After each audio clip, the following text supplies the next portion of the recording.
Hey everyone, welcome again to the latest installment of The Way It Is. I'm your host, Luca with Remax Service First Realty, and I am very excited and delighted to have my guest, David Coletto. And David is the CEO and founding partner of Abacus Data. It's a full-service market research and strategy firm based in Ottawa and Toronto. And with over a decade and a half of experience in the industry, David and his partners founded Abacus 11 years ago, and since then has grown into one of Canada's most respected market research firms. David has worked with many of Canada's leading associations, corporations, and nonprofits, including Corporation Canada, Oxfam, Shaw Communications, the Canadian Medical Association, the Bank of Canada, and the Canadian Real Estate Association. He earned a PhD in political science from the University of Calgary in 2010 and is an adjunct professor at Carleton University. He's the host and producer of In Focus with David Coletto, a new podcast that explores the intersection of public opinion, politics, public policy, and consumer behavior.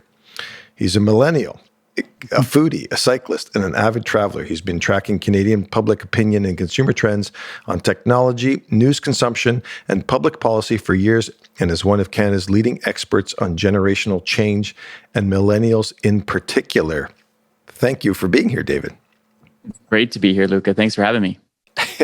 Well, and how this got to be, for those that are watching and listening, is last week, David gave a presentation through the Ontario Real Estate Association on the latest data and the latest polls that they did. Basically, it was called the Public Pulse, Housing Affordability and the 2022 Ontario Election, which of course caught my eye when OREA sent out to its membership the registration link and to watch. So I did, and I was very intrigued, and and I thought you would be a fantastic guest and a great topic to sort of, given that the election's mid-June or something like that. So we're certainly in the heart of it now, I guess, or the start of it, I suppose. So I'll let you start. What was the impetus, I guess, for the poll to begin with? Was it something that OREA commissioned, and just start lead in with that, I guess?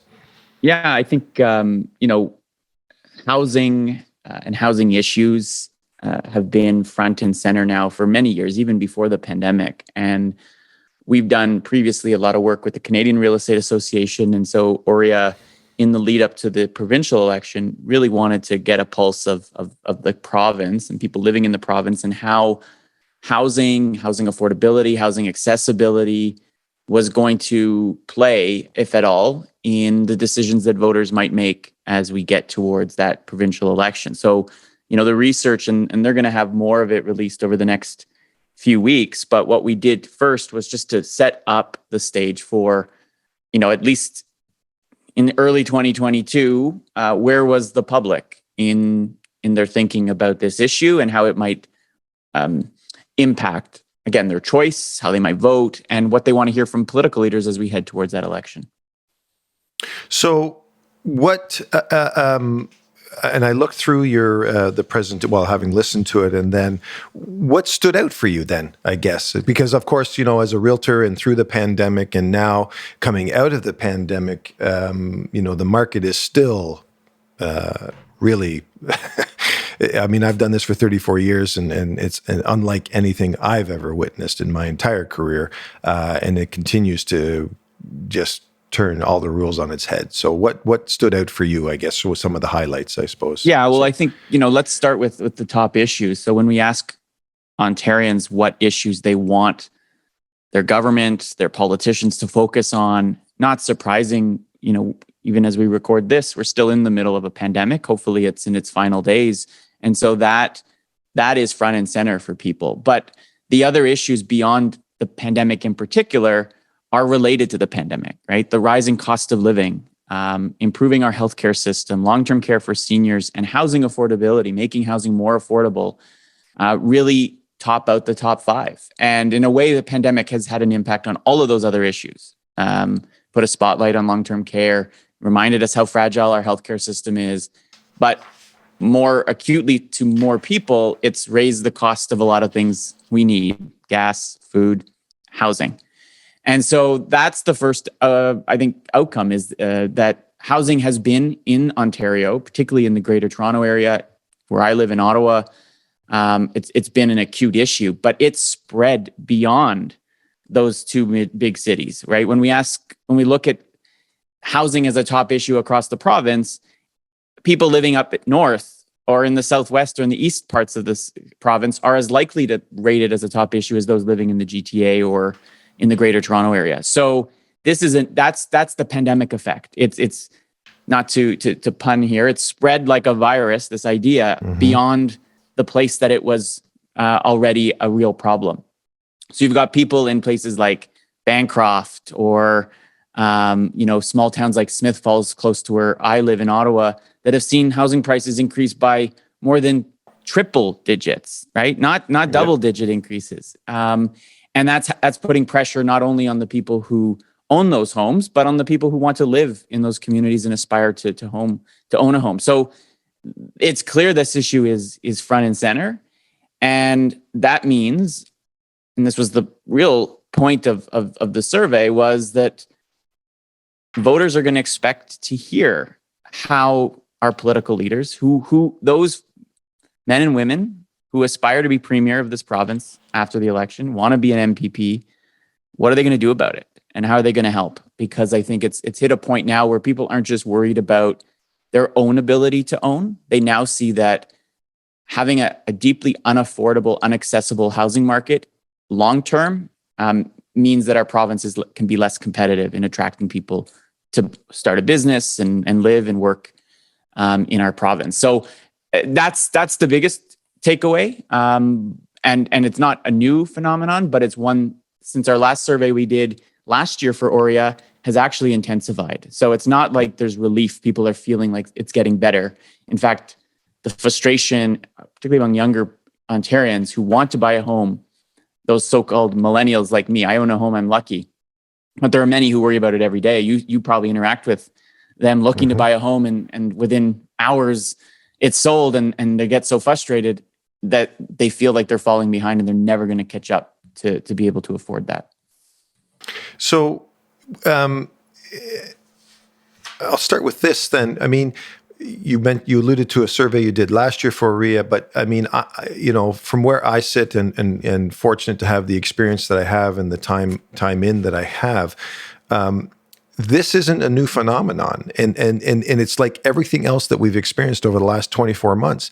This is just the pandemic having pulled the curtain aside and exposed the Wizard of Oz right behind the curtain. Like it's now exposed the cracks in the system. And the fact that this shortage of housing, I dare say, can track back 50 years ago, federally and provincially. And so there's no one government to blame, but now it's reached this sort of boiling point, I guess, if you will. And I'm just curious about the data that precedes this, what trackable indicators there were before that. Yeah, that's a great point. First, that people are not pointing at the current governments and saying, this is all your fault, because this has been going on for years. And the lack of supply and the challenges at the municipal level. And frankly, a lot of cheap money floating around has made it easier for people who had some to keep, moving. I bought a home during the pandemic. Was lucky enough to do it. But I think to your point about sort of the indicators that we're seeing, it's getting worse, right? So half of people in the province feel that decisions the provincial government, has made buying a home more difficult. Only 10% think it's made it easier. And when we ask people to look out 5 years from now, or even a year from now, very few think the market's going to cool in any way. So there's this expectation that it's going to get worse before it gets better. And that's leading many people to now doubt whether they're ever going to be able to buy a home, particularly younger people who, early in life, you still aspire to it. Owning a home is part of the Canadian dream, right? Like it's very much, we talk about the American dream, but home ownership is deeply tied to feelings of success and security and opportunity.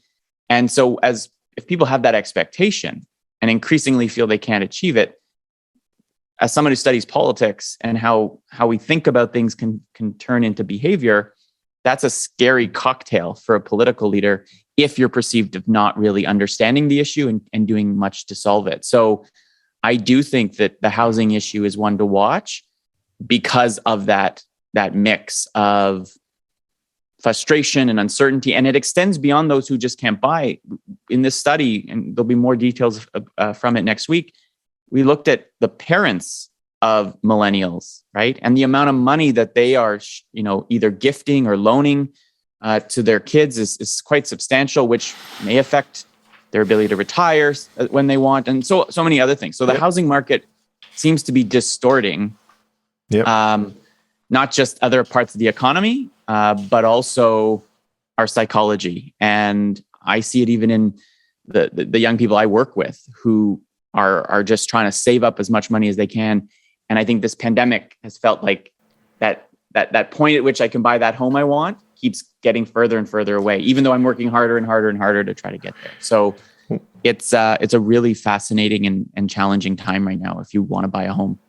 Yeah, and you just touched on something that was leading to segueing right into my next sort of question / point, in that how many of these young people or the people looking to get into the market, because we talk about housing affordability, but how much of it was a sense of the gap is just too large now in terms of income that I'm generating or can remunerate myself by in terms of out there in the workforce, right? Based on my degree, based on my skill sets, to it's just not keeping pace with the market, right? And it's so, is there, because we used to way back in the day, used to have, you got your mortgage and it was a flat line going like this and your income would go like this. But now we're seeing incomes go like this and the market's going the other way, right? So how much of that played into what they felt their ability, their affordability? I think there's two segments of the market, right? There's the market, let's just say the younger, the non-owners, right, out there who are under 40.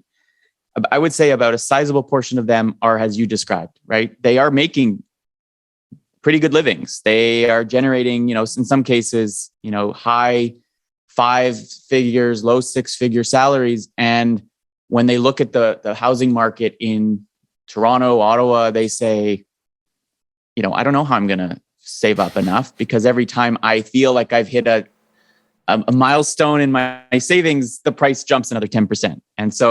And federal policymakers have made it harder for me to get a mortgage in some cases, right? Stress tests and restrictions and all those other things that it's just like, I feel like I got to do more and more. So that group, some has described as like the missing middle, right? That they're being locked out of home ownership, that under normal circumstances, they should be able to buy a home. But because of how fast prices have gone up and some of the policy changes that have happened, they just can't, right? And there's others who are maybe self-employed or, new immigrants or whatever that simply can't qualify for a mortgage. And so they're left with little choices. So that's one group. A second group are those who are lower income, right? And again, in some of the smaller communities around the province, might have in the past said, oh, I can buy a home, right? And live in, I'm just trying to think of a town in and around Sarnia or in Northern Ontario, right? And I can work there and while my income isn't going to be as high, I can still afford to buy a home. Well, they're learning in those markets because of two factors. One is general housing prices, but also because, and StatsCan confirmed this a few weeks ago, Ontarians are moving out of the big cities and into smaller communities because, we can work remotely. It's more affordable. And so COVID has completely changed the way we think about where we live and what we can do. And so it's putting further pressure on these other communities. And so it's almost created a perfect storm where a much larger group of people are saying, I might have to leave the province to find a place I can afford to live in now. Yeah. And we're, anecdotally hear those of people moving out to New Brunswick and, the East Coast or the prairies, because even in smaller communities in Ontario, prices are just too high. Yeah, no. And you're absolutely right. I mean, my podcast episodes, we've harped on that time after time. I mean, it's that, as long as you have a good internet connection, the COVID has taught us that you might as well be where you want to be if you're going to get stuck working from home or being in the same place. So I've never made this show political. I kind of want to, but sometimes you got to be careful in terms of I guess I still care about sometimes what people's opinions are, even though I shouldn't. But and I'm not going to put you I don't mean to put you on the spot here now. But what there was one of the slides you had was 50% of the people surveyed definitely want a change in government. So that sends a message, right? So that stems from their perception of inactivity or inaction, or maybe you touch on that. Yeah. So, I mean, I think understanding how people feel about politics isn't necessarily being political. It's sort of being able to anticipate, what the outcome of the election would be and how are people feeling. And as we record this, even since we did the survey that we're talking about, think of all that's changed. We have trucker convoys in the city I live. They're blocking bridges. There's the sense of that everything's just kind of falling apart. The federal government just, announced it's implementing the Emergencies Act. So this is an unprecedented period, even if we don't include what's happened over the last 3 weeks, because we're still in this pandemic. And when we look at the politics of Ontario, you're right, 50% say they definitely want a change in government. Doug Ford and the Progressive Conservatives are in a position, at least a few weeks ago when we did this survey, to be reelected in June, but they're still highly polarizing in the sense that there's a lot of people across the province who don't like the premier, who find, particularly before the pandemic, his approach to governing, offensive. But then there are sizable numbers on the other side who feel very strongly about Mr. Ford and the Progressive Conservatives. And so the reason in our polling that we see the Progressive Conservatives and Mr. Ford likely, at least if these numbers hold, to get reelected, is because all those who want to see a change are dividing themselves up between the other parties, between the Liberals, the NDP, and the Greens. And so my insight is, depending on where you are on the political spectrum, whatever outcome you want, Doug Ford gets reelected if neither of those two main parties who are opposing him, the NDP or the Liberals, consolidate and bring together that change voter. But certainly there's it's housing, it's cost of living, it's now people feeling insecure about where they live and uneasy about this kind of churny protest that we're seeing. Being able to predict what's going to happen in June feels even harder today than when I did the poll, because Luca, every week it seems like there's something new that's causing people to reflect on their political leaders. So it's a very volatile period, and I think it's going to be a really fascinating lead up to the election, because again, 1 week to the next, it could be something completely different that focuses our attention. And I don't have it in front of me. I can't put my fingers on it, but you had in different slides, it's a generational or an age demographic that's focusing on different priorities, right? Because if I remember correctly, it was that 40 to 54-year-old demographic that was happy with the PCs and the status quo and that sort of small c conservative, if you will, or even big C conservatism, in terms of how to run the province. And I don't even want to use the T word, and by that I mean the Trump factor, if you know what I mean, in terms of, because I have a lot of clients and we share a lot of, kibitzing or comments or opinions about the political landscape and who said what and who should do what. But yeah, so maybe talk us through that breakdown in terms of how these demographics are seeing things. We've consistently seen, as you said, younger people are less inclined to say they'd vote Progressive Conservative. And one of the reasons the PCs are in a good position is that those over 60 in particular, but even over those over 45 are more likely to vote Conservative. And we know they're more likely to vote outright. So if you're leading them on the group that's more likely to vote, you're in a position of strength. But I think, one of the reasons why young people look at the PCs and say, I don't know if I'm keen on them, is I think they remember back to before the pandemic, when the government was making some decisions, whether it around education, whether it around, some of its approaches just seemed really off base. And I don't necessarily think that, that's going to hold, or will definitely hold, but certainly the PCs are not as appealing to younger people. And it's partly because of the issues. It's also, I think, because of the way they think about how Mr. Ford approaches governing. But I think at the end of the day, again, if we think about the environment we're in right now, we're headed into a period of time where it's likely interest rates are going to start rising, where inflation may start to slow, but is not going to slow fast enough that people still aren't worried about their grocery bill or the gas, filling the gas tanks up.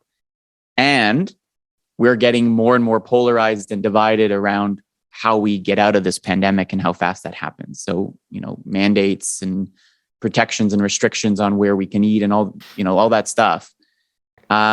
That's why I continue to say choppy waters are ahead. And if you're an incumbent government, you often get blamed for things that even if it has nothing to do with you. So I don't think the PCs are a lock to get reelected. I think they have an advantage. But given how volatile the world is, it certainly can change really quickly. And correct me if I'm wrong, but I think you're going to agree with me. But let's face it, the last 2 decades, the politics has become leader-centric or leader-focused, right? It's less about the party. It's less about what stripe you are. It's more about the perception of, or the leader's ability to lead as a leader, his their conviction, female, male, whatever you want. And so I guess in your opinion, and again, don't want to put you on the spot, but how are the leaders today? I mean, we've got, and for those that don't know, obviously Doug Ford is the PC, Stephen Del Duca is the newly elected Liberal leader, Andrea Horwath, who's been, I didn't realize till I saw the webinar there last night that she's been, is it 13 years? 13 years. As the leader of the New Democrats in Ontario. And then, and here's a sad statement. I couldn't even tell you who the Green leader in Ontario is. So there you go. That speaks volumes, I guess, just in itself. So anyway, feel free to certainly comment on that. Yeah. So, great question. I agree. I don't think you're wrong to say that our politics has become, some political scientists would say, presidentialized, where even though we don't operate in a presidential system, that a lot of our choices in terms of who we vote for and how we react to decisions are targeted at whether it's the premier, the prime minister, the mayor, right? Like they get an oversized influence on how we think about it. And I think in Ontario, there's no exception, right? Doug Ford is well known. He is, as I said, fairly polarizing. About half of Ontarians say they have a negative view of him. A third, about 32% say they have a positive view. So his negatives are higher, but they're not too high that he's like completely has no chance of winning, right? If we go back to 2018, if you remember that election, Kathleen Wynne, the incumbent premier, was deeply, deeply unpopular, right? And while the Liberal Party was weakened because of that, I think your point is so well taken that nothing the Liberals could have done would have saved the furniture, so to speak, because people just had decided they don't like her, right? Yes. And that was it.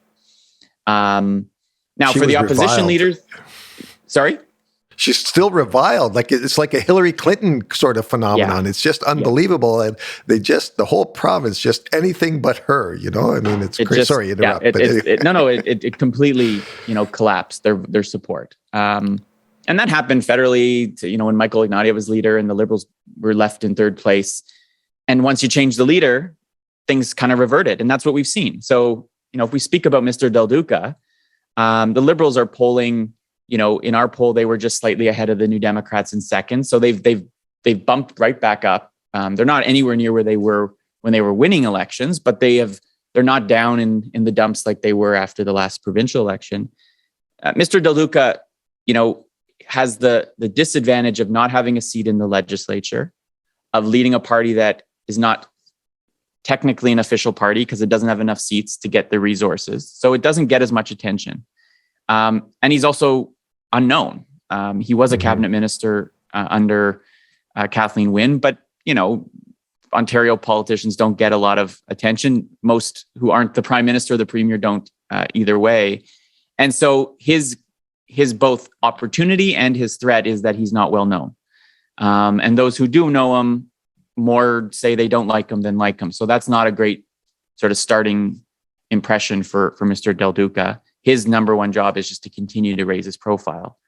For Ms. Horvath, who, took a great advantage of how unpopular Ms. Wynne was in the last election and formed the official opposition, the second best performance ever for the NDP in an Ontario election, and next to the surprise win of Bob Rae when I was 9 years old. I remember Rae days. I was a student at the time, but so it was a big breakthrough for the NDP. But despite having that platform as being the opposition leader, Ms. Horvath remains not entirely unknown, but a lot of people still don't know her and don't know how to describe her. And that's after being leader of the party for over a decade. So that's the other thing. So I think Ontarians are looking at their choices. And I always like to use the analogy, voting is like going into a restaurant and you're given a menu and you can only choose what's on that menu, right? They say, no, we're not going to make any changes. You can only eat what we tell you to eat.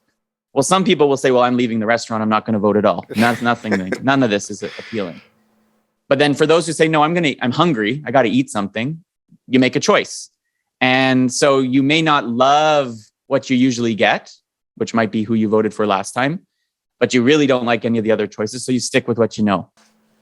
And that is the challenge for the opposition parties. If you want to win, you don't just need to convince people to change what they normally would eat, but that you will taste better in a way. Yes. And so that's where even if Doug Ford is not as popular as maybe other incumbents have been, he can still win because he's going to make the other two choices just seem less appealing, less appetizing than him, if I can keep that metaphor going.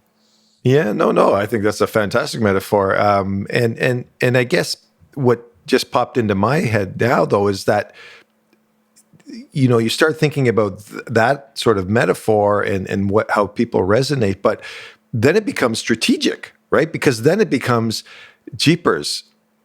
I've always voted Liberal, but if I vote Liberal now, will anything ever get done? They're not the official. What if they don't get to be the official opposition? Or what if they don't, and the NDP, how, apart from Bob Rae, which was literally an anomaly, what's the reality? So then you stick with the horse that brung you and you kind of maybe give them the mandate to, and keep them to account to do more. I mean, how does that play into the thought process? No, I think strategic voting is always something in our system that people think about, especially when there's such a large number of people right now in Ontario who don't want Doug Ford reelected. So I think the biggest, if we think of the next few months into two phases, the pre-election phase and the election phase, before the election's actually called and we see signs starting to show up on our, lawns and stuff like that, and in our communities, the fight between Ms. Horvath and Mr. Del Duca to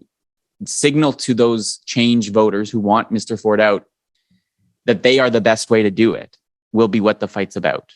And you're right. And we may find that if you so want to see the premier replaced, that you might be willing to hold your nose and vote for the party you may not be your number one choice, but is still higher up than the choice you really don't want to see.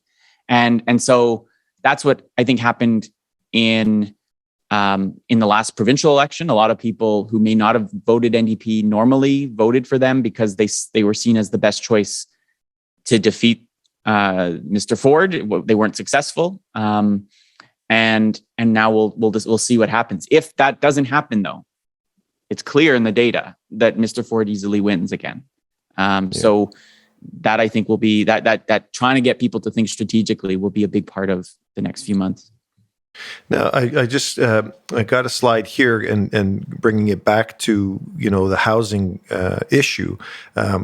You've said 1 in 4 voters say they would be much more likely to vote for a party that made housing affordability a central part of its platform. So, I guess insights into that. How telling or untelling is that stat? I guess. So that's a big number to me. I mean, it's not everybody, and that makes sense. Housing, if you own a home or you're later in your life and you're sort of settled in, it may not be that big a deal. But for a sizable number of Ontarians, whether they are aspiring homeowners or the loved ones of aspiring homeowners who want them to be able to do it, this is a big issue. And so I think that signals to the parties realtors, to anyone who cares about this issue, that the parties need to have an answer. They need to say, this is what we're going to do. And you've seen in the last few weeks, even, the provincial government has come out with reports and a summit on how to, increase supply and decrease red tape at municipal levels to encourage more development and build more homes. And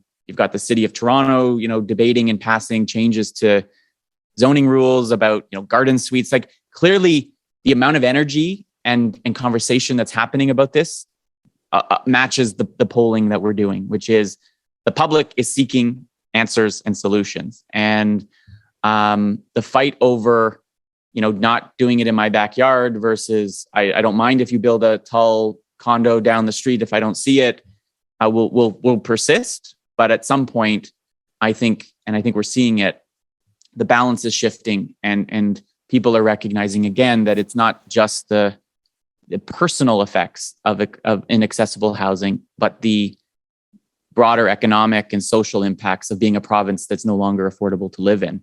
And as we want to grow and attract immigrants and keep people here, I think we all have a stake in making sure that more and more people can achieve that goal, and there's houses for them to buy. Well, and for your listeners to sell. Yeah, no, for sure. And that's just it. I mean, the NIMBY, not in my backyard, faction that's out there. And I kind of call it a faction because, people lose perspective in terms of where they started and where they came from and where they are now, and that's where municipalities, I think, need to take initiatives or leadership roles in creating, more homogeneous communities and more, where, yes, you may have a density, some higher density levels in certain areas and more, less density in other areas or commercial or whatever. But, to the point of, we have to look at outside the box now in terms of what housing really means or what it looks like to different people, right? Whether that's tiny houses, whether it's, intensified condominium projects, whether it's what have you, right? Question though, I guess when you were polling these people, did it come out two things? I guess one was, did they say what they thought the biggest factor contributing to the problem was? And B, did they come with what they felt was their best solution to that issue? So we asked them, and again, more of this data will come out. But for the sake of your question, I think there's two sides of it. I mean, for those that are really trying to buy, they look at the financial side. They say it's just too expensive. I can't get enough down payment. There's too many restrictions on mortgages. It's much more looking at the transactional side of it.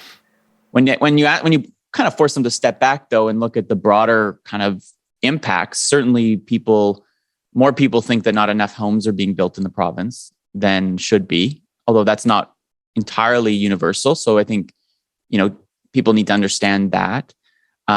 They do believe there's some limits on the kind of housing we have. You have to keep in mind, I think you're a realtor, this, your clients really well. It's one thing to have choice, but it's choice that fits your life and what you want. Yeah. So if you're a young family with 3 kids, 800 square foot condo in downtown Toronto is not going to work, obviously. It may for some, and some people have no choice.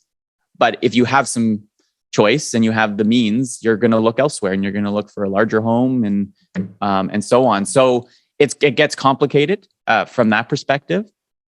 But I also think there's broad support for both, again, the demand side solutions, as we call them. So, helping first-time home buyers, access funds, whether that be through their RSP savings or expanding, tax credits or all the things like the federal government are doing to try to, incentivize or not incentivize, but support first-time home buyers. But there's also a lot that can be done on the supply side, whether that's, easing zoning rules, fast tracking approvals, or which all leads to more supply. And I think there's a growing understanding that supply and the lack of supply is a problem. And that I think will continue to gain steam. So yeah, I think people understand the issue, but at the end of the day, most people start this this search by looking at the price and then figuring out how much can I afford. And that's the biggest barrier for people. I don't disagree. I guess for me, and I've talked ad nauseum about this point because I every time I'm in a group, invariably the conversation always turns to real estate, and everybody has an opinion about the market and what's happening in it and why. And so for me, someone said, oh, well, it's, these people that say, oh, it's going to crash and it's going to collapse or it's going to plateau. And I just shake my head and they said, well, what do you mean? What are you thinking? And I said, well, it's not. And then I said, because the underlying principle or trend that's been in effect for the last 2 decades, even longer, is this year after year decrease in supply or inventory levels of housing everywhere, new housing, resale housing, all of it. And so to speak to that, and when people say, we need supply, the problem becomes that it's not just developers buying tracts of land and putting houses on them, because they're going to do that at a profit and they're going to do that at market values. That's where governments, in my personal opinion, one of the things they need to start looking at is these partnerships or these some sort of subsidies where they're going to get with developers. They're going to buy these, private parcels or tracts of land and subsidize the costs associated with developing that land, so that when these houses do come on stream, they can be affordable to different demographics and different income levels. Because it's one thing to say, yeah, let's go start approving subdivisions and get all these houses, but when only 10% of the population could afford to be there anyway in the first place, right? So anyway, that's just me on my soapbox for I also think just to build on that, I think I've come in contact with an organization called Key. It's a company that's like exploring co-ownership models, right? Where they were on the podcast a couple of weeks ago. Yeah. Oh, you did? Okay. So, that's an interesting concept to me and so it's like, let's think outside the box a little bit to how we can, use the capital that's out there to create opportunities for people who want to buy, to get onto that ladder, right?